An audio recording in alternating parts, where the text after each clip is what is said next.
What's up, guys? This is your friend, and we are back with a new amazing fanfic. Which is What If Semi-Dark Naruto Got Harem with Ino, Anko, and Kurenai, Part 1. And if you enjoy this fanfic, then please press the like button and subscribe to my channel Anime Hub 1.2 for more fanfic like this. And now let's start the amazing fanfic. Goggles firmly resting on his forehead, Naruto looked for something to occupy his time. Nearly anything would do at this point, really. He had been tiredly waiting for nearly an hour, and goddammit if he wasn't bored. The 9-year-old blonde pounded his head against the school desk silently as he continued to wait for the arrival of Mizuki-sensei or Aruka-sensei. This is Su Freya King boring. He grumbled to himself. Next to him, a raven-haired boy silently agreed. Uchiha Sasuke had to admit that the doby next to him had gotten something right for once. I don't need a history lesson, I need to get stronger to beat him. He already graduated by this age.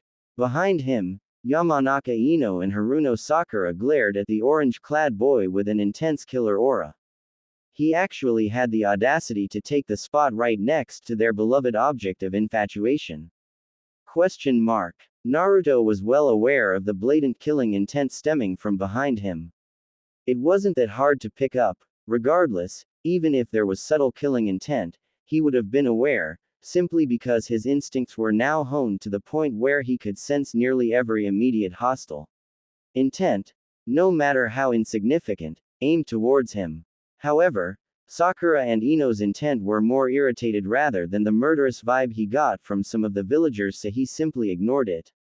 The worst he would get would probably be a fist to the head from the two fangirls. But he had experienced worse. Much worse. Sighing, the whiskered boy looked to his left at the young Uchiha. Why is this guy always brooding? He acts as if his clan was killed by his brother or some shit. Despite this thought, Naruto knew that the Uchiha clan was currently thriving and well alive. He also knew that Sasuke was butthurt because he wasn't as good as his older brother. And how did our young protagonist know? Easy. He knew Itachi on a personal level. When they first encountered each other, they understood each other well enough to form a sense of camaraderie. Itachi was well aware of the lone boy's pain, and Naruto saw something within the older Uchiha that set him apart from the rest of his clan. Initially, Naruto felt a bit guilty that he was stealing Sasuke's bond with his brother, but as soon as Naruto found out about the giant dildo up Sasuke's, he shrugged all the guilt off. Naruto thought back to when he first met the older Itachi. Flashback start. Naruto was silent as he stared at the ceiling of the Hokage's office, a whiskered face of intense contemplation in place. This particular day was a day where Naruto's usual exuberance was diminished. He sighed. The blonde knew this was for his best interest, but that didn't mean he had to like it. Still, he would rather be here than out there. Sarutobi Hiruzen observed the blonde and frowned. He wished there was some other way to handle the situation, but this was the best possible solution.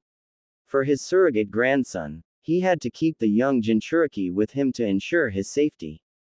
After all, if past experiences were anything to go by, the levels of danger were at its peak for the boy at this time of year. What unfortunate luck to be conceived on this day. The Sandaime Hokage gave a weary and annoyed sigh as his duty as the village leader prevented him from actually doing anything more in terms of providing any sense of normalcy for the child's birthday. The only thing that was normal about Naruto's birthday was the present that only he, the Sandaime, would give to him. Jiraiya of course sent him money, but Hiruzen didn't yet explain to Naruto as to who was funding him. He didn't want to let Naruto know about his godfather acting very, well, not godfather-like. How was a village leader supposed to explain to a child that his godfather couldn't be there for him because of said village leader's orders? The spy network provided by Jiraiya was invaluable and was crucial to the village's safety. This year Hiruzen gave the boy a set of practice kunai and shuriken. It was all much duller than the actual versions of the items, but needless to say, Naruto loved it. Naruto suddenly groaned. Gigi, I'm bored. Can we go somewhere? The now 8-year-old boy exclaimed. Hiruzen gave a sad smile.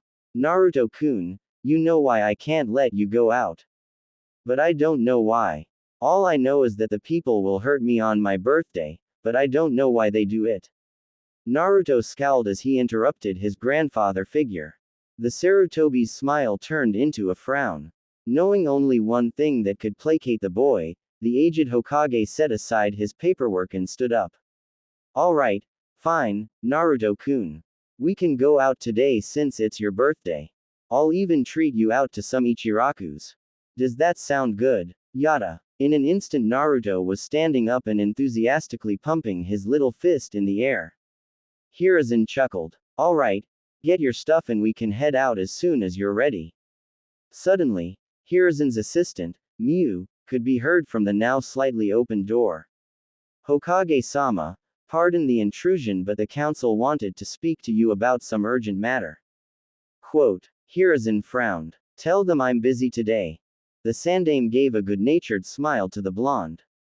After all, I have an important matter to attend to. Naruto beamed at the Hokage and latched onto the old man's robe.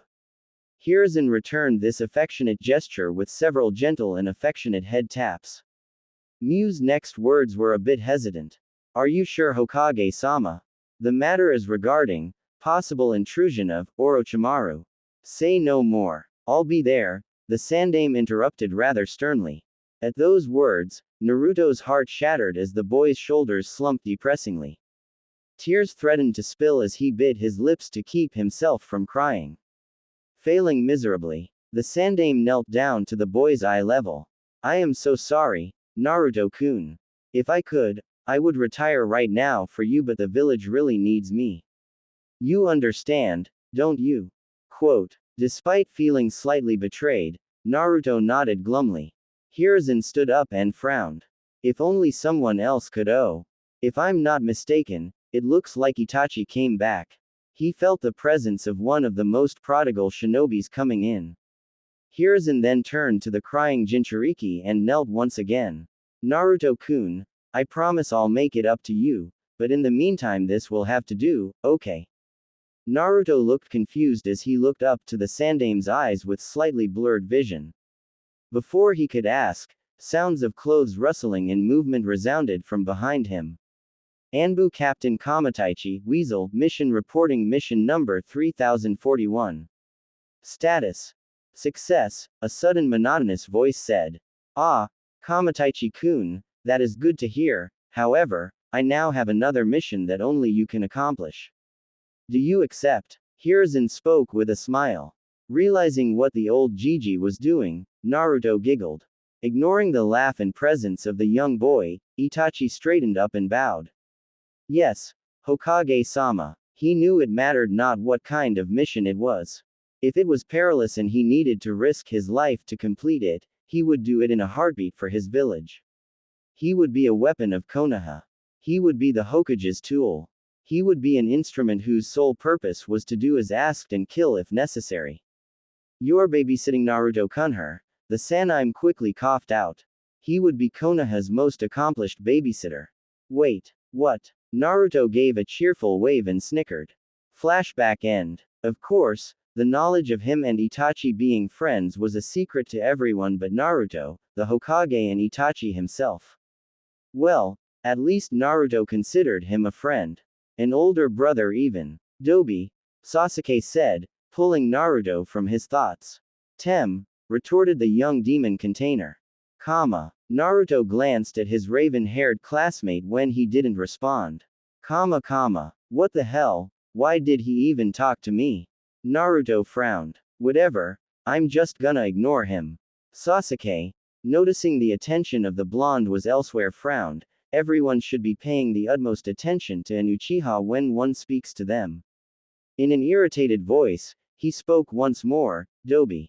Naruto sighed and continued to ignore him. I wonder what time we can get out of class, I want some ramen, Dadbao.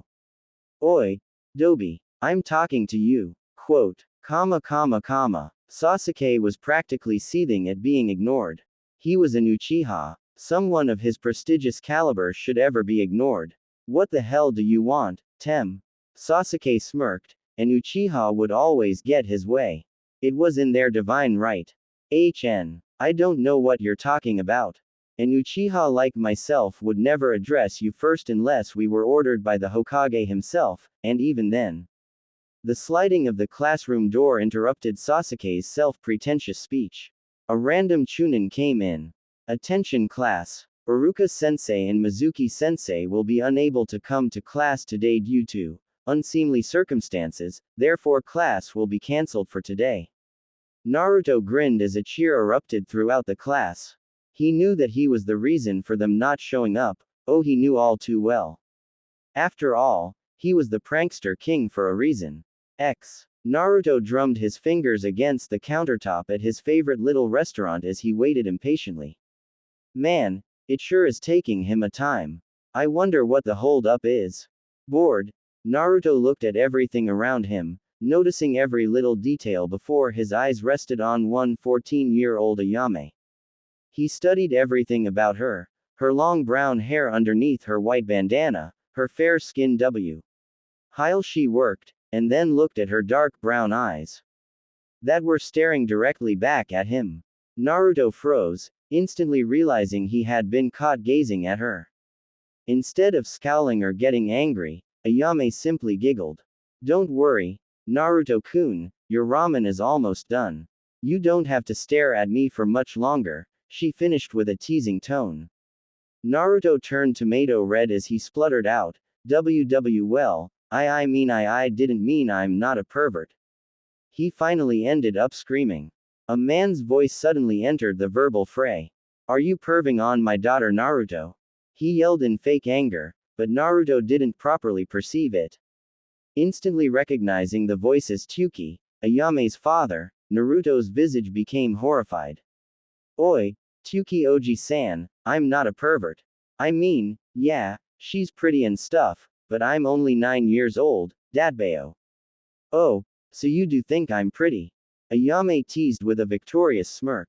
For the second time since he entered the ramen stand his cheeks felt blood rush through them as he coming up with an excuse. I didn't meant it like that, Nei-chan. He cried out. Ayame pouted as fake tears brimmed at the edge of her eyes. So I'm ugly then. Tsuki smirked as Naruto pointed a finger at him. Look what you did, Oji-san. Your daughter is crying and it's all you fault. He then turned his attention to the pseudo-crying girl. Ayame Nei-chan, don't cry. You're one of the prettiest girls I know, Dadbao. Quote. Ayame's demeanor did a complete 180 as she ran around the counter and engulfed the young blonde in a choking embrace. Ah, Naruto-kun, if only you were a bit older, I would nab you all for myself. Quote. C can't be breath. A blue-faced Naruto managed to choke out. Whoops. Sorry Naruto-kun. Ayame giggled as she let go of the sputtering while he breathed in as much air as possible. Tsuki chuckled at the children's antics. Naruto was always brightening the mood around here. The movement of the flaps of the restaurant indicating another customer had entered brought all their attention to the newcomer. In unison, Ayame and Tsuki spoke with smiles on their faces. Welcome to Ichiraku Ramen. Why were you so late, Ni-san? Naruto screamed at the new arrival with a fierce glare. Ayame and Tsuki bopped the young Jinchuriki on the head. Naruto, that's no way to treat a guest of our restaurant. We thought you knew better than that. Before Naruto could defend himself, the customer sat down and patted the young blonde on the head. Itachi held his other free hand up as a gesture to calm their scolding. It's fine. I was a bit late after all, isn't that right Naruto-kun? Naruto pouted with his eyes squinted shut and arms defiantly crossed. HMPH. Ni-san was supposed to be here when I first got here. Itachi sighed and flicked him on the forehead. Naruto-kun, what did I tell you about calling me that? Ow. Naruto rubbed his forehead soothingly before turning his squinty scowl at the Uchiha. And I can't help it. You're Tem's older brother and you were late. I think it's fair for you to be Ni-san, for one day. Huffed Naruto. Ayame and Tsuki looked at each other before shrugging. We'll let you guys get reacquainted. We need to go finish preparing the ramen. Did you want anything, sir? Ayame asked politely. I'll just take a vegetable ramen, Itachi started off.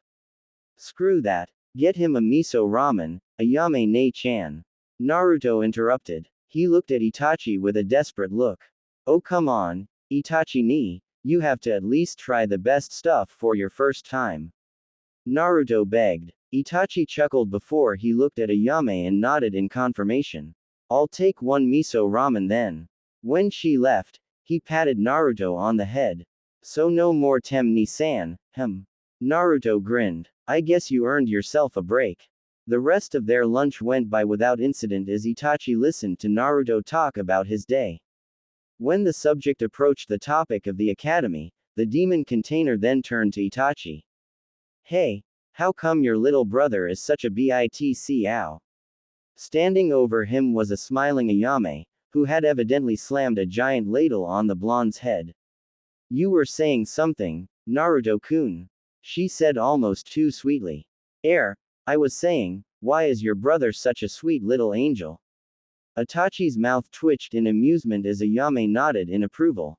Suddenly the sounds of the stand's flaps blowing announced another customer and, without warning, Naruto was pushed off his seat. Don't call me an angel, Dobi. Itachi internally groaned. Of course his actual little brother had to show up. Naruto angrily started to get up in order to retaliate, but Itachi held him back with a gentle grasp on his shoulder. Naruto simply sighed and ignored the younger Uchiha before he turned to the older one. Alright, Itachi ni, Naruto froze as he caught his verbal slip. Oh crap, he winced internally. Of course his freakin' slip of tongue had to be in front of Sasuke. Oh Kami, he's gonna freak. Sasuke glared at Naruto. What did you just call him, Dobi? Nothing, Naruto quickly retorted. Sasuke gritted his teeth. If he was about to say what I think he was about to say. Itachi quickly stood in between the two younger occupants of the restaurant. He turned to his younger brother in blood. Sasuke-kun, what is the issue here? Did you come looking for me or did you come simply to antagonize your friend here? Naruto scoffed at the term, friend.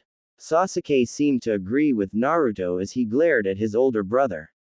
Ni-san, why are you hanging with Cretan that are beneath our clan name? Especially this Dobi. Itachi frowned. You should never address another person like that, Sasuke-kun, please refrain from doing so again. The elder Uchiha gestured to the blonde, Naruto-kun here is a very good friend of mine. Sasuke scowled. Whatever, Sama wishes for your presence. Itachi nodded. Alright, Sasuke-kun, go on ahead without me. I'll be home shortly. He mentally scowled. Must be another meeting on the coup d'etat, looks like the time is approaching. HN. Came the reply of the young Uchiha as he turned around to leave. Naruto scowled at Sasuke's back as he left. He shook his head and turned to the remaining Uchiha. I don't see how the two of you are related. Itachi chuckled and brought out enough money to cover both tabs. He flicked Naruto's forehead and the blonde yelped in pain, making Itachi chuckle even more as he left the pouting Jinchuriki there. But he didn't even get to try ramen. Once Naruto finished eating, he thanked Ayame and Tsuki before leaving. Deciding to get some good old training in, he started heading over to the training grounds. Using the alleyways and shortcuts to his advantage, he swiftly navigated the passages while achieving his desired intention of avoiding people. It would do him no good to run into anyone when he was alone. They didn't really do anything to him in broad daylight, but the occasional villager or shinobi would gain the courage to throw something at him. That included tomatoes and rotten food, as he recently found out. Other times it would be more lethal. Naruto kept quiet and stealthily walked to training grounds 43, one he knew that was always empty. He didn't really know any reasons why, although he suspected it had something to do with training ground 44 making weird feral and animalistic noises. Oh well, as long as it keeps people away from me it's fine, he thought as he headed towards his intended training grounds. I wonder if that weird, youthful, guy is gonna be around. Naruto frowned as he recalled the memories of the strange exuberant man. Oddly, the only thing he could recall is the words that the man kept shouting out with every punch and kick. Single quote. Naruto cringed as the image of a green spandexed man punching and screaming at the top of his lungs about youth assaulted his mind. Shuddering at the thought of him, Naruto never ever wanted to be near that guy unless it was for shinobi purposes. Maybe. Despite his eager tendencies, Naruto knew the man was pretty strong at the very least. He was working out like a madman without tiring every time Naruto saw or heard him.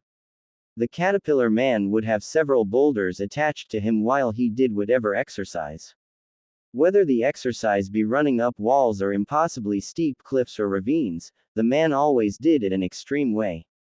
Either attach multiple huge boulders to weigh him down, or sprint up only on 2 fingers. No weak man would ever do that. Anyway, Naruto decided that since no one else would take the time of the day to teach him, he'd learn on his own. He looked at various shinobi training and tried to copy what they did. Of course, this was all done discreetly, for obvious reasons. And that was how Naruto trained everything, well, everything that wasn't chakra-based.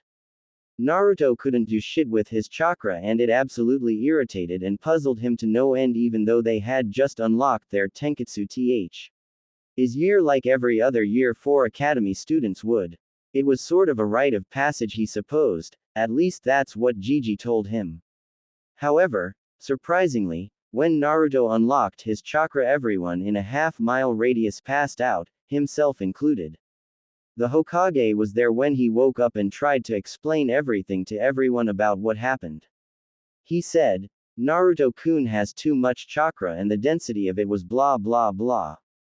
Naruto didn't really pay attention because firstly, unlocking your chakra was painful as hell and he was super exhausted after he regained consciousness, and secondly, when did he pay attention to anything important? Never. That's when. Although he made a mental note to fix that issue soon. Suddenly, a scream broke Naruto's train of thought.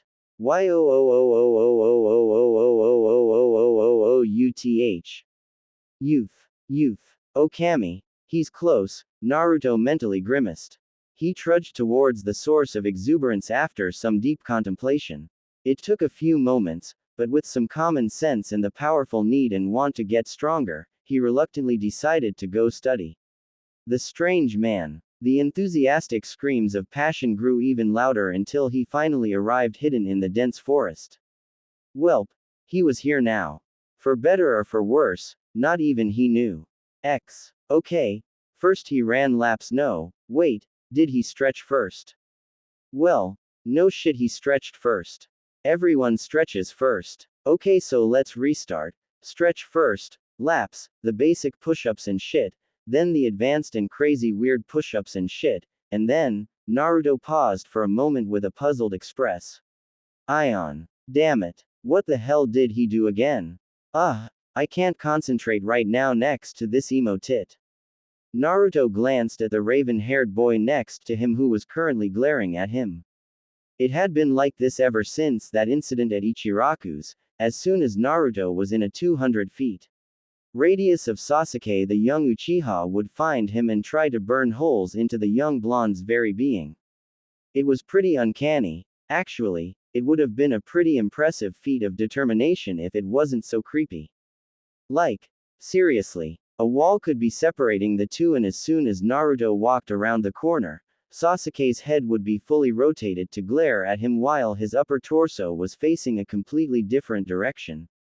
Seriously. What? The question mark exclamation mark. And to make things worse, wherever Naruto sat, Sasuke would sit right freaking next to him. I'm flattered and all, but I don't play for that team so, if you could kindly get away from me, that'd be splendid. Sasuke blushed from embarrassment while the girls glared at the whiskered boy for implying whimthing that would put all of their efforts down the drain. The guys on the other hand loved it. Kiba was practically howling with laughter while Choji chuckled. Shikamaru muttered a quick, troublesome, while having the faintest grin. Shino seemed to be impassive but the shuddering of his chest and shoulders indicated silent laughter. I am not gay, Dobi. Sasuke hissed. Then why the hell do you keep staring at me and keep sitting near me? For the whole week on top of that. Naruto challenged. Stating these facts aloud seemed to have brought a heart-stopping realization to the girls who worshipped the young Uchiha. Many of the young females, including Ino and Sakura, looked at each other with worry and a hint of panic in their eyes. Why was Sasuke doing all those things? Naruto smirked at Sasuke, who just gritted his teeth. He didn't really want to explain that he was jealous of Naruto's bond with his older brother, along with wanting an explanation on how and why they were closer than Itachi and himself, his actual brother. Naruto continued smirking at the black-haired boy, which seemed to piss him off even more. Oh man, I love moments like these.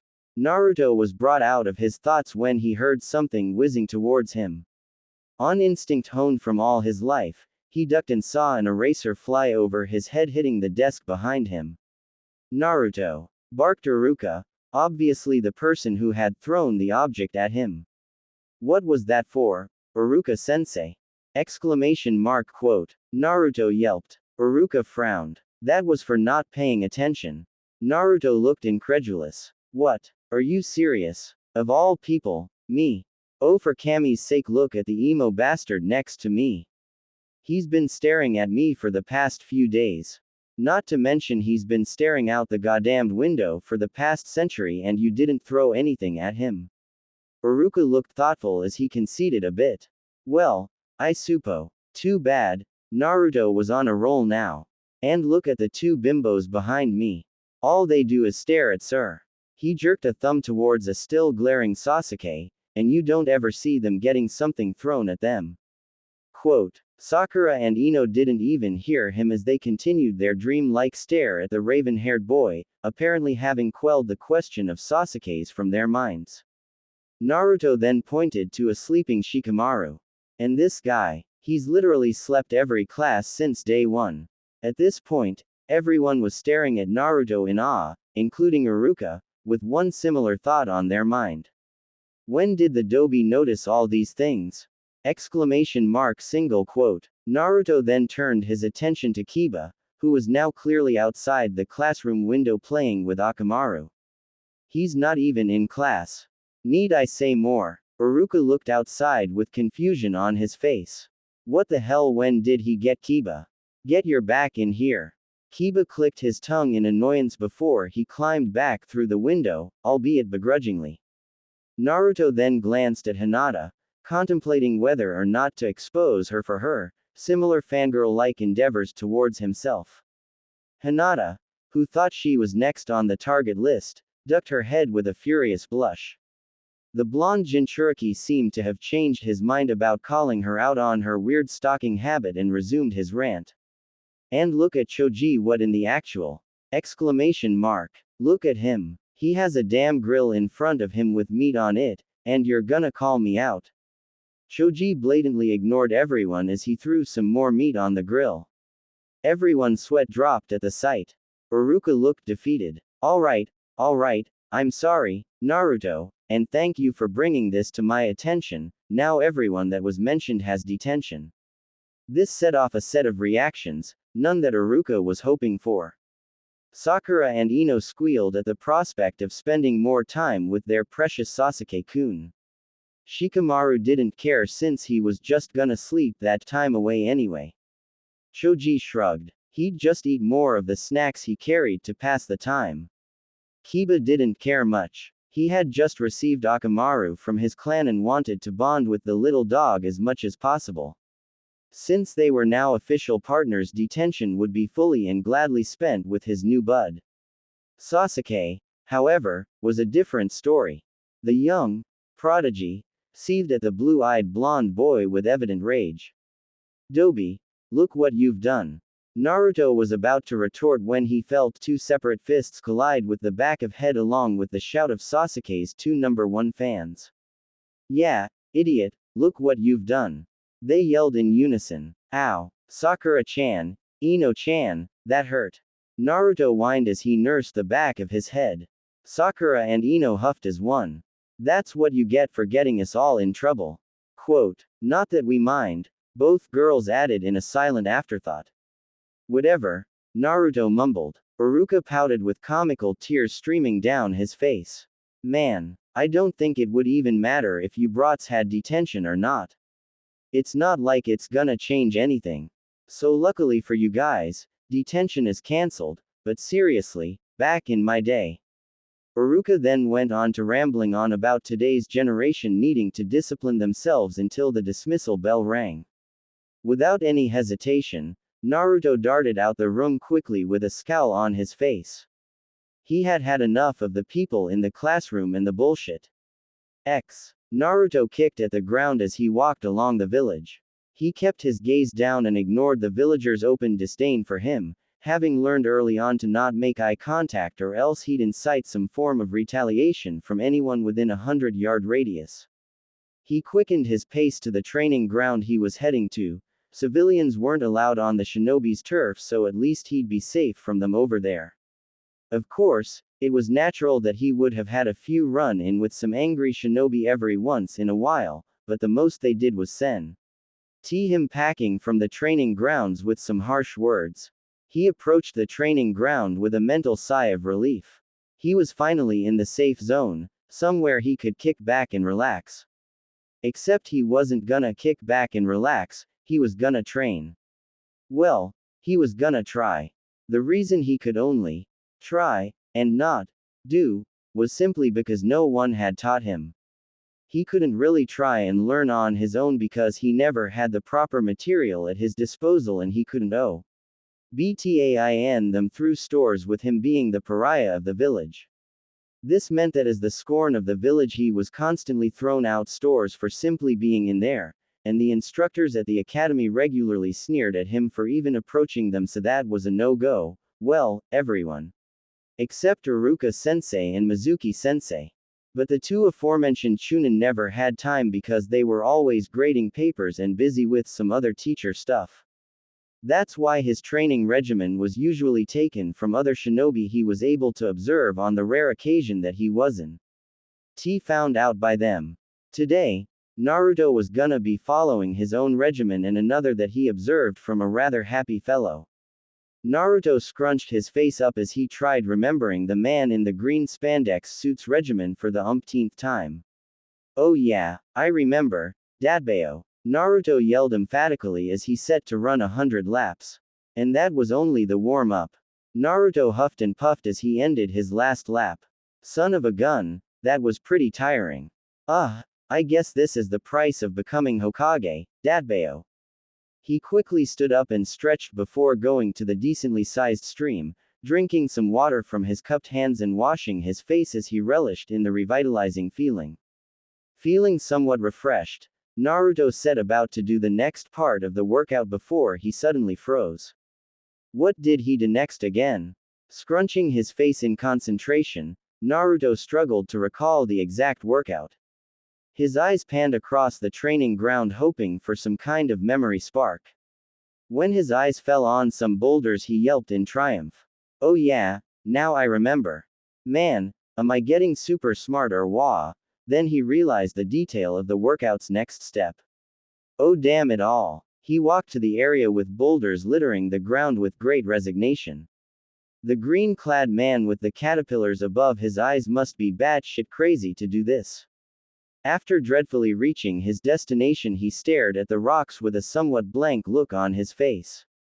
Guess I gotta do this if I wanna be Hokage someday. Quote, me sideways, Dadbeo. He groaned as he lifted a boulder with his arms. Once there, he threw it in the sky and positioned himself to be as ready as he could. Naruto was lying down face up with his chest panting from the brutal workout he just endured. Thank Kami, my stamina is awesome. I barely finished that madman's workout. I don't know how that guy can move like a damn snake while I move at the pace of a damn turtle. Single quote. Needless to say, walking laps around the training ground using only your hands was a tough workout, especially with a pretty boulder balanced on your feet. Well, it wasn't giant, but hey, a rock on your feet that weighed nearly 50 pounds was pretty impressive, though Naruto saw the caterpie. Yar man doing it with a boulder as big as a rhino. Oh well, one day I'll get there. I mean that guy must be strong if he can do that crazy exercise. Suddenly, Naruto was put on alert mode as he heard footsteps approach his location. He tried jumping to his feet only to fall down from the sudden head rush and muscle fatigue. He cursed himself for being in such a vulnerable position. Shit, I shouldn't have. Naruto, is that you? Exclamation mark quote. Came a very familiar voice. The tension immediately dissipated from Naruto's body as he identified the source of the intruder. Holy crap, Mizuki-sensei. Thank Kami, it's just you. I thought you were someone who was gonna what are you doing here? Quote. Mizuki chuckled and feigned innocence. Oh, I was just looking for you, actually. I've seen you train really hard and I have to say, I'm impressed, so impressed in fact I was wondering if you wanted to graduate a couple of years early. Quote. Naruto's eyes widened at Mizuki's words. What? Are you serious, sensei? He asked excitedly. Mizuki nodded with pseudo-sincerity. Why yes, I am Naruto. Now, let me tell you what you have to do to pass. Internally, Mizuki was sneering. Time for you to get what's coming to you, you damn demon. Naruto panted heavily against a tree as he clutched the giant scroll close to his chest before he peered around the forested area to make sure no one had followed him. Seeing no one, he slid down against the tree and plopped onto his rear. He took a deep breath and relaxed, allowing a proud smile to adorn his face. He, Uzumaki Naruto, socially proclaimed, Dobi, had successfully stolen the scroll of seals from the Hokage Tower itself. Ha, no one can call me the dead last anymore. I'd like to see them try and do what I just did. Naruto adjusted his goggles from his forehead to his neck and wiped the sweat that accumulated on his visage.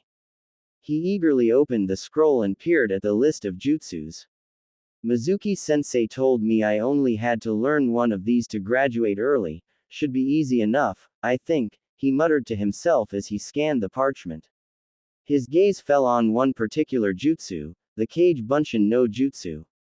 This jutsu allows the user to summon physical copies of themselves, however, the clone takes a lot of. Naruto frowned, the next few words were blurred and had holes through them from the old age. Ah, what the hell does it say? I can't see, damn it. Naruto squinted his eyes in hopes of making out any distinct words on the blurred out characters. Damn, whatever, where was I? However, the user has many benefits from this jutsu. It can perform various jutsu on its own, and on top of this, it can retain. Naruto swore loudly. Bah, fuck this boring horse shit. Nobody has time for all that. I'm just gonna learn it. 1 hour later. Wow, that was actually pretty easy, what the hell? How come this one is so much easier than that damn regular Bunshin? Naruto pondered briefly before shrugging. Oh well, maybe there's another jutsu I can learn while I wait for Mizuki. Naruto, what the hell are you doing? A shout from Iruka interrupted him. When Naruto turned his head toward his sensei, he saw that he stood behind him with a somewhat disappointed face, although the blonde easily ignored the expression. Naruto's visage immediately brightened upon recognizing the voice. He jumped to his feet and turned around. Iruka-sensei. Oh man, I'm so glad you came early. I'm totally pumped to show you the new jutsu. Naruto. That I learned. It was actually really easy. I got it down in nearly half an hour, Naruto continued babbling on. Naruto. Iruka grew a tick mark on his head. But I thought about how. Naruto. What? Naruto stammered out in panicked fear. Iruka took Naruto by the shoulders. Naruto, this is serious. I need to know why you took the scroll. The blonde looked confused. For the test, sensei. Mizuki-sensei told me that if I was able to take the scroll from Gigi's place and learn a jutsu, I'd be able to graduate as an early genin. Immediately piecing the puzzles together, Iruka's expression darkened as understanding emerged on his face. In a small voice, Naruto asked, Iruka-sensei, am I in trouble? The scarred Chunin's gaze softened. No, Naruto. You didn't do anything but listen to what your sensei told you to do. Suddenly, Naruto threw up a frantic finger behind him and screamed. Watch out, Iruka-sense. Too late. Thud. Iruka's eyes widened with momentary surprise before pain took over his mind as his back was penetrated by a Fuma shuriken. The scarred teacher gritted his teeth as he tried to rip the big hunk of metal from his flesh. Well, what do we have here? Came an incredibly condescending tone. Immediately, Iruka turned around, albeit painfully, and confronted the source of the voice. Mizuki, the injured Chunin snarled. What the hell do you think you're doing, you giant? Quote. Naruto screamed while pointing an accusing finger at the light-haired Chunin. Seeing the blonde Jinchuriki, Mizuki sneered with obvious disdain. Shut up, you fool. You honestly thought you of all people would have been given an earlier chance than someone like Uchiha Sasuke, the actual genius of the class? A confused Naruto asked in a somewhat subdued voice, but you said, realization dawned in Naruto's eyes as he puzzled the pieces together. He used me. Anger bubbled up in Naruto's chest. You piece of shit. I'm gonna kill you, he screamed. Instead of taking offense, Mizuki simply laughed deliriously. Ha! You! Kill me! And how in the world is the dead last demon of his class going to accomplish that? Quote. Before Naruto could respond, Iruka growled. Don't call him that, you traitor. You have no right to say anything. He turned to Naruto and said, I need you to run and get some backup for me, alright? Quote. Naruto nodded dumbly and took off scroll tucked to his chest with both arms.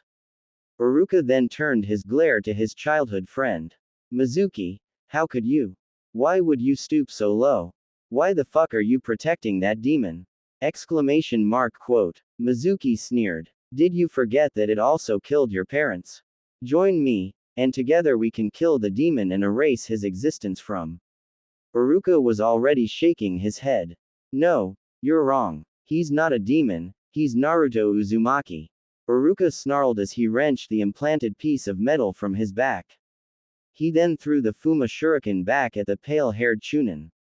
Mizuki jumped onto a tree and latched onto it with chakra. He smirked haughtily. Face it, Iruka, you were never a match for me to begin with, and on top of that, you're injured, it's over. Iruka clenched his hands and gritted his teeth. Even he knew it was mostly true. But I still have to try. With that thought, he brought a kunai out and took a defensive stance. He had to try and buy Naruto as much time as he could. Naruto paused halfway through his run and slapped himself for his stupidity. What the hell was he doing? He has the Kage Bunshin for Kami's sake. He quickly formed the seal he had recently become acquainted with, and 3 clones were formed. Go directly to Hokage Gigi and tell him about the situation. The original Naruto ordered. It felt a little weird talking to his clones, but he'd have to get used to it. When the clones nodded in affirmation, the original Naruto turned back the way he came from with a look of determination. I won't let anything happen to Iruka-sensei. No. Naruto frantically thought as he looked at the lifeless form in front of him. How could this have happened? It wasn't supposed to happen this way. Damn it. Naruto cursed as tears ran down his face. He fell to his knees and pounded at the ground in depressing frustration and sobbed hysterically until he heard a sneering voice. What's wrong, demon boy? Does it feel bad to see your loved ones die at the hand of the demon? Now you know how everyone in Konoha feel. Shut up, Naruto growled. Mizuki laughed mockingly. Or what? Are you gonna? Mizuki froze with fear. This sensation, it hadn't been felt for nearly a decade, but he would and could never forget it. Even if he wanted to. The pale-haired Chunin broke out in cold sweat at the presence of the ferocious pressure exuding from the blonde boy in front of him, one thought Dom. I nated his mind. The Kyuubi no Kitsune. A man with half his face covered in bandage wrapping approached the tower accompanied by 2 others. Shimura Danzo, previously a candidate for the Hokage position and ex-teammate of the current Hokage in office, was now an elder for Konohagaku. With his two fellow elders and former teammates alongside him, he headed to the office of one Sarutobi Hiruzen. Koharu and Homura, the two that accompanied him, had a stern look on their wrinkly faces. While it wasn't obvious from a first glance, their walk was full of tension and their strides carried a sense of urgency. Today was the last day to take action. Upon reaching the office door, the three elders ignored the protesting secretary and barged in. Hiruzen turned an impassive gaze to the three who had intruded. He knew the reason as to why they had come. Their motives had been a pressing thought in his mind for the past few weeks. Ever since the elders and he had caught wind of dissension amongst a particular Dujutsu-wielding clan, they engaged in a heavy discussion on how their next course of action should be taken. Being the peace-loving senile he was, the Sandaime wanted to handle the situation diplomatically, hoping somehow that words would be able to diffuse the issue. However, Danzo and the other elders came today and demanded justice, no matter how brutal the method was. Hiruzen, the time is near and you promised us an answer. We must not waste time any longer. Their traitorous Actio. Quote. From the corner of his eyes, he saw a mop of blonde hair shrouded in a transparent red cloak in the all-seeing crystal ball. The elders yelped in surprise when their ex-teammate ran out the door, completely ignoring them. Sarutobi Hiruzen, Sandaime Hokage of Konohagakure, had witnessed many dark moments in his life. He had seen families torn apart, the deaths of loved ones, comrades and fellow shinobi, and was of the few that saw the unfortunate brutality of all three great shinobi wars. But none could prepare him for the scene before him. In front of him lied the savagely torn remains of the traitorous Chunin Mizuki. Not a single shred of skin was left intact. Tissues, muscles and shattered bones were all strewn apart on the forest ground. Blood coated the once normally green grass red, and a heavy trail of blood led to two forms on the ground. Naruto was on his knees, rocking back and forth, clutching Iruka's head to his chest, all the while sobbing with unrestrained sorrow. A solemn expression took a hold of the Sandaime's face as he approached Naruto before gently placing a hand on the young Jinchuriki's shoulder, making the grieving boy lift his face to meet his village leader's eyes. Immediately, the Hokage knelt and the young blonde immediately clutched onto his robes desperately. Naruto tried reining in the turbulent emotion that coursed through him as the Hokage stood in front of him, but failed miserably. He dreadfully dabbed at his face with his blood-coated sleeve, trying to halt the liquid that manifested from his eyes. I'm sorry, Gigi, I don't know what he kept calling me AD demon. He killed Iruka-sensei, it was just so hectic. 1 meter moment ICR read, and the end next, Mizuki is dead. Hiruzen interrupted the young boy's babbling. Naruto-kun, all of this was out of your control. You aren't at fault for anything, do you understand? He said sternly yet gently. Naruto shook his head despairingly.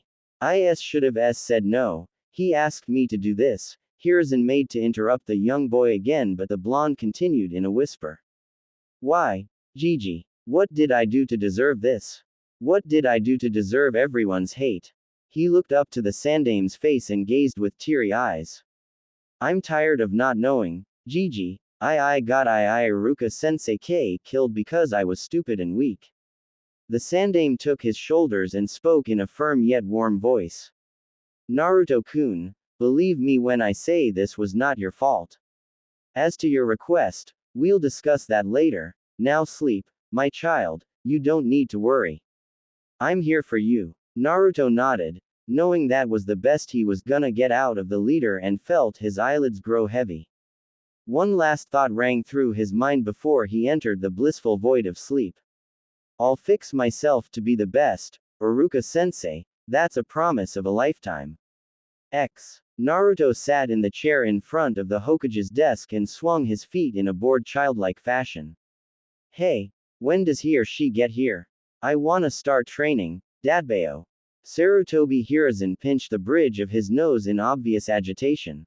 It had been a whole 2 weeks since the Mizuki incident, and he had kept Naruto with him in case of a mental breakdown, making sure that he'd be there for his surrogate grandson. Yet it seemed as if he didn't need to worry because the boy was nearly back to normal. Hiruzen observed Naruto's every action from the beginning, and all of the signs pointed to the theory that Naruto didn't remember killing Mizuki in his chaotic frenzy. However, that wasn't why the Hokage was a bit irritated. The problem was that Naruto was now obsessed with training for Kami knows why, and the little blonde wouldn't stop bugging the old man about it. Hiruzen simply shook his head. Naruto-kun, there was no guarantee that the person we were talking about would show up today, and besides, you know that the person is busy. How about you go home for today and come back tomorrow? Quote. Naruto's shoulders slumped at the thought of waiting another day. He plopped onto his 2 feet and replied in a grumpy tone. Fine. He thought on what he should do. The academy was on a summer break, so he literally had nothing to do. He could always pull some pranks, but he didn't feel like it due to all the recent events. Hiruzen exerted a tired breath as he watched the little blonde Jinchuriki exit the office and went back to previous thoughts. The problem that was rising from a particular clan did not bode well for him or Konoha, and he was sure the elders were going to come back sooner or later. He grimaced as he paged his secretary. Maya-chan, please set up a meeting between the elders and I ASAP. Quote. Yes, Hokage-sama. Both Naruto and Hiruzen had forgotten what day tomorrow was. October 10th, the day that the Kyuubi no Kitsune attacked. It was also Naruto's birthday. Single quote. Naruto cursed himself for being such an idiot. How did he forget today? Of all people, how could he forget? Naruto stumbled to the ground as the pain in his leg finally caught up to him. I guess the adrenaline wore off now, he grimly realized. He shakily got up to his feet only to fall again. Damn it, he cursed. He looked over from the direction he came from and saw the mob generalizing towards his direction loosely. Naruto chuckled darkly when he heard them scream out the usual bullshit. Find the demon. He went this way. Don't let the bastard escape. Make him pay. If he had received a single ryo for all those phrases he had just heard, he'd have enough to buy out the entire elemental nations and then some. It was so cliché, and he heard it a shit ton of times more on this specific day than any other. October 10th. Yep. It was an absolutely great day for a birthday. Naruto gritted his teeth in pain as he once again attempted to stand up. He had to get away now, otherwise the mob would catch him again. Footsteps pounded towards Naruto's general direction as he hobbled along desperately. Taking a glance back while moving, he failed to notice the figure right in front of him. Gotcha! You little bastard! Naruto yelled in agony as a second kunai implanted itself into his calf. Surrounding him was mostly civilians and very few shinobi. Now that he effectively couldn't run, they had him cornered. Knowing this, Naruto simply curled up in the fetus position and closed his eyes. He tried protecting himself as best as he could by using his hands to cover his face, the seemingly primary target for the mob's punches and kicks. Suddenly, all of the attacks ceased and he felt himself being taken a hold of by the arms and legs. Trembling and shaking, Naruto fearfully opened his eyes to see himself being taken by the shinobi to outside the village walls. He strained and pulled with all of his effort to try and free himself, but it was for naught. How the hell was a 10-year-old supposed to free himself from some battle-hardened shinobi? Please, anyone. He cried and whimpered for someone to save him, but it all went unanswered. If it weren't for the seriousness of the situation, he would have noticed that this was the first time he had been taken outside of the village walls. I'm sorry. I don't know what I did. I'll stop. Just PP, please let me go. Naruto begged. As an answer, one of the shinobi who was carrying him punched him square in the stomach, involuntarily forcing blood to cough out. Oh, don't worry, we won't kill you just yet. No, that would be showing you mercy. We're gonna make sure you suffer for years and years to come, one of the shinobis spoke in a low voice. The group of 5 shinobi then reached the forestry that surrounded the village and quickly entered the sumu. Had dense foliage. Without warning, Naruto was thrown and pinned against a very large oak tree. The unmistakable sound of metal piercing skin resounded in the air, followed by a loud scream of pain that broke with sobbing. The shinobi stepped back and admired their grotesque work. Before them, the boy they believed to be the actual Kyuubi no Kitsune was crucified to the tree. Kunai implanted at his wrists and ankles prevented movement and caused Naruto continued crying helplessly while desperately apologizing for crimes he didn't commit. A shinobi with an eye patch over his left eye stepped forward. Seeing how the other shinobi made a path for him, Naruto assumed he was the leader and looked at him with tears streaming down in torrents. Speaking in a light tone that didn't fit the situation, the man spoke with a wide smile. 9 years ago I lost part of my life. Nearly everything was taken from me, my family, my friends, my wife and even my children. His demeanor took a 180 as he slapped Naruto in the face without warning, causing the blonde to cry out in pain. In a low and angry voice, the one-eyed man said, and as if that wasn't bad enough. You just had to take my eye. Upon saying this, he lifted his eye patch and revealed a rotting eye socket. Naruto felt his stomach content rising to his throat as he quickly averted his eyes downward. In the end, Naruto willed the stomach content down through sheer willpower. Please, I won't say anything if you let me go, Naruto whispered, face still stinging from the man's sudden blow to him earlier. He would have begged, but he was quickly losing energy. He was only hoping his words would placate the man. Instead of answering his question, the man drew a kunai and twirled it around his finger. Gazing at the weapon as it glinted against the moonlight, he spoke slowly. You know, it really sucks only having one eye. He directed his attention to Naruto and looked the young blonde in the eyes with a dangerous look. Do you know where my eye is? He asked as he tilted his head with a maniacal smile on his face. Naruto shook his head slowly in fear, not trusting the words he'd let out. He didn't want to risk his answer angering the obviously deranged man. Oh, now that's a real bummer. The man frowned and looked crestfallen. His shoulders slumped and the kunai he was twirling around fell to a standstill as he looked down in a defeated manner. For a few seconds Naruto almost believed that he had somehow calmed the crazy man from any extreme actions. Almost. The man abruptly stood tall with a cheery smile on his face. Well, you know how that saying goes, an eye for an eye. With that being said, the man smiled and approached Naruto with malicious intent. The mention of Naruto's name on this particular day made the Sandaime Hokage pale with unease. They had just got done going over the report of the incident and Itachi had one last request before he was marked as a nuke nin. Hiruzen had smiled sadly when he heard this. One of the few people Naruto had bonded with was now leaving all because of himself and the council. Itachi's last request was to visit the blonde he had bonded with over the last year and a half before he left. That's when the weight of the current date decided to firmly stomp its way into his mind. That led to the both of them quickly striding over to the desk to use the crystal ball to locate him. Once they looked through the crystal ball to find Naruto, much to their horror, they saw a group of ninja carrying him into the outer forest of Konoha. Immediately, the Hokage cursed himself for being such a fool. He knew what day it was, yet somehow, nearly every year around the same time, something always occupied him. It was not a coincidence, he theorized, the civilian council and majority of the shinobi's were behind this somehow. He just couldn't find any damnable evidence. Itachi and the Sandaime used the Shunshin no Jutsu immediately to the front gates of the village. Recognizing that they were still in the immediate forest of Konoha, Itachi and Hiruzen had decided to split up to find the boy.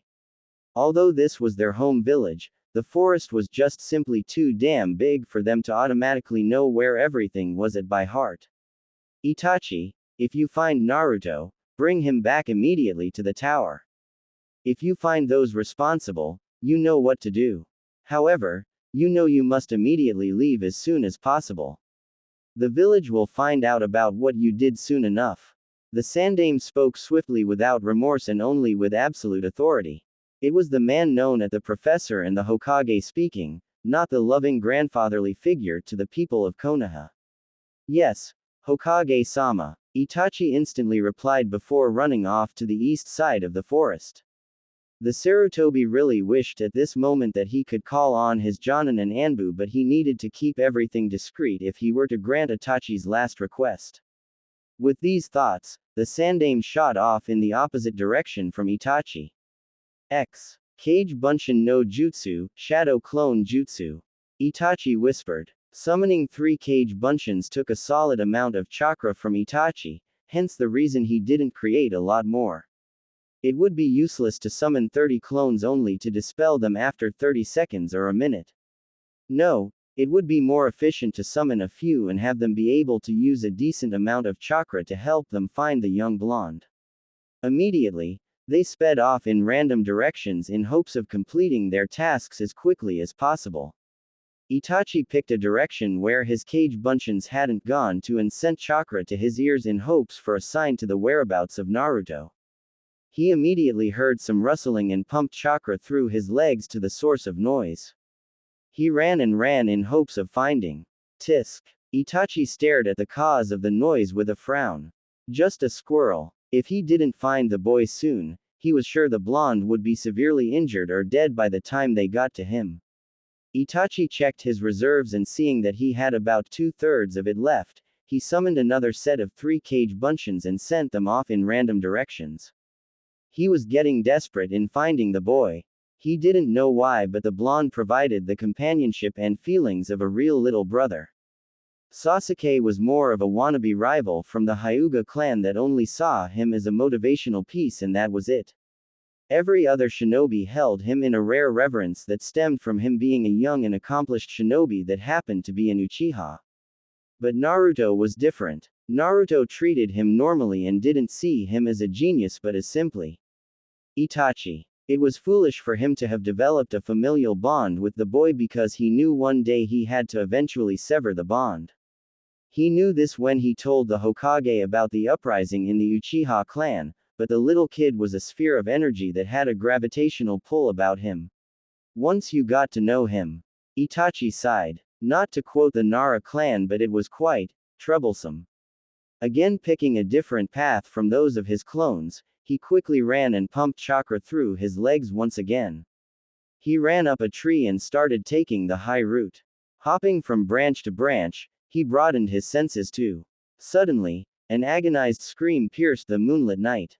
Itachi froze. Anger bubbling up in his core, Itachi activated the recently obtained Mangekyo Sharingan subconsciously and read his killing intent. With inhumane speed, Itachi silently blurred through the thickets. More people were going to die tonight.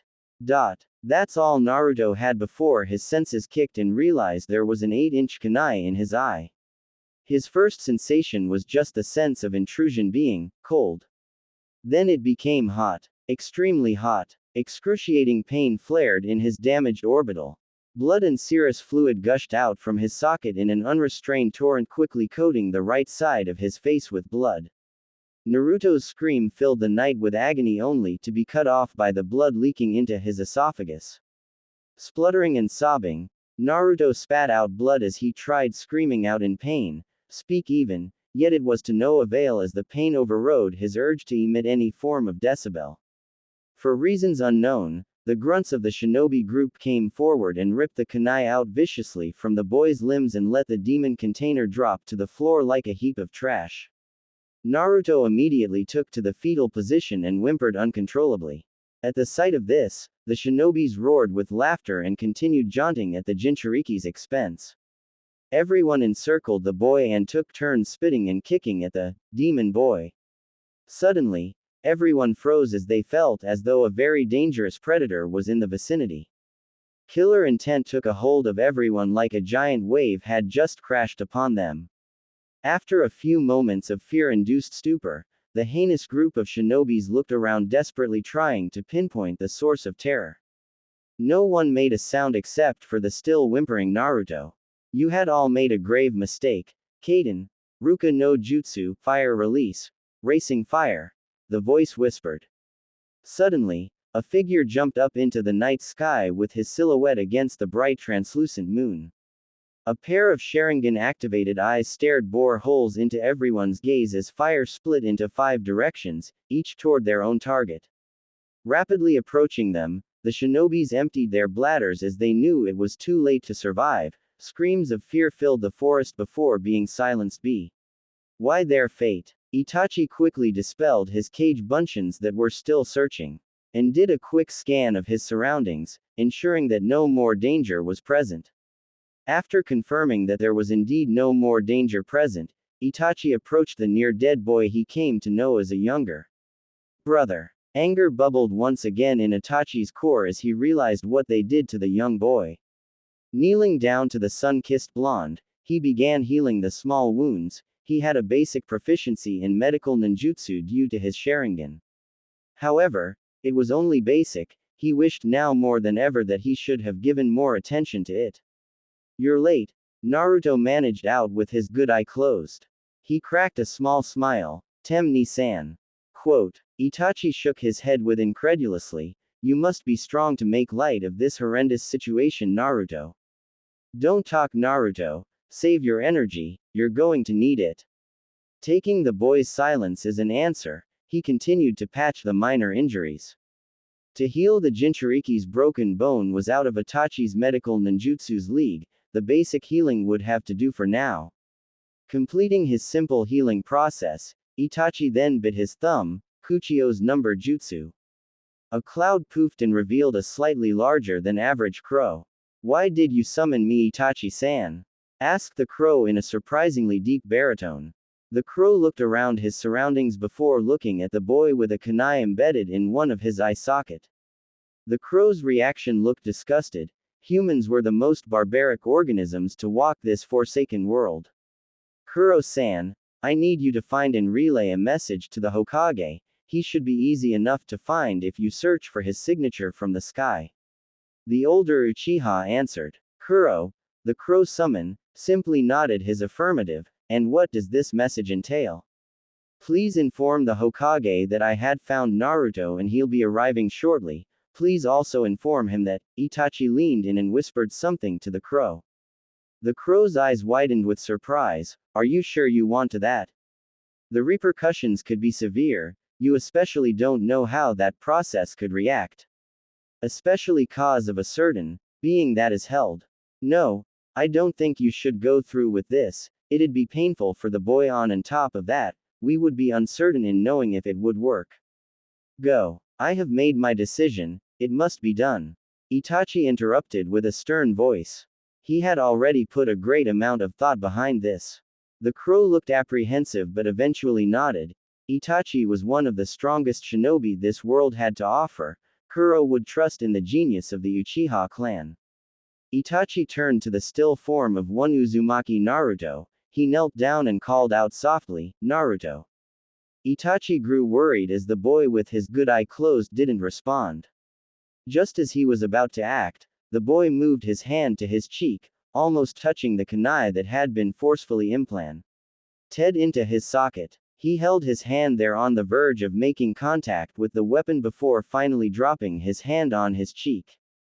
"It hurts," Naruto whispered hoarsely, voice trembling full of pain. "I know, Otudo, I know. But I need you to be brave for me, okay? Can you do that for me?" At Naruto's weak nod, Itachi continued, "The kunai ruptured everything in your eye. If I were to take it out, you will be blind in that one eye."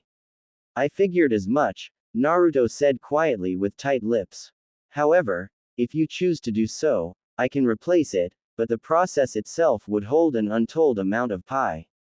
No, I won't take your eye just so I can see Itachi ni. I'd rather go blind than hurt someone I love." Naruto spoke loudly with ferocity. "Screw that, he wasn't no sissy bitch." Itachi gave an amused smile. Not that Naruto could see. Always thinking about others, Naruto-kun, sometimes it's good to be selfish. Quote. Naruto managed a small pained smile. "Hell yeah, I'm always thinking about others. Heroes always think about others and they get all the ladies dadbao." He chuckled weakly. "Just kidding. Brooders like the Tem always get M, which is complete bullshit by the way." Quote. Itachi again looked at the boy with slight awe. "Just how do you do it, Naruto?" always remaining strong and steadfast. I wouldn't be using my eyes, so you don't have to be worried. Oh gross Itachi ni. I'm not gonna use one of those bastards' eyes. They just assaulted me, so screw them and they're shitty. Not theirs either. Itachi said quickly, placating the boy into silence. Naruto remained silent before speaking slowly. If it's not yours, and if it's not theirs, then whose? Quote. Itachi pulled out a vial that contained a pair of eyes and briefly thought back to the conversation he had with the Sandaime Hokage. Flashback starts. Sarutobi sat silently in his office contemplating his recent decision. Did he really make the right choice? Would his predecessors have condoned his decision, or would they have chastised him? Unfortunately, he would never find out. Regardless of his decision, he couldn't fight off the intrusion of guilt that had seeped into his soul. It has been done, Hokage-sama. Came an emotionless voice. Despite the monotonous tone of the speaker's voice, Sarutobi Hiruzen knew there was an emotional turmoil warring inside the young man. He knew what he had forced on the young adult was an unbearable weight that could never be fully alleviated. Ted. Sarutobi clenched his jaw as he spoke, with guilt and sorrow riddling his voice. He avoided eye contact with the genius. I am truly and sincerely sorry. I wish it had never came to this. I will do whatever it is to keep this village safe, Hokage-sama. I nearly regret nothing. However, I would like to tell you I had failed in one aspect. Sarutobi gave a sad smile. I would have never expected you to kill your own Otudo. Even I know that you're not the perfect ninja. Now I have to ask, did you perform the Tsukiyomi on young Sasuke-kun, and were you able to obtain the manjic?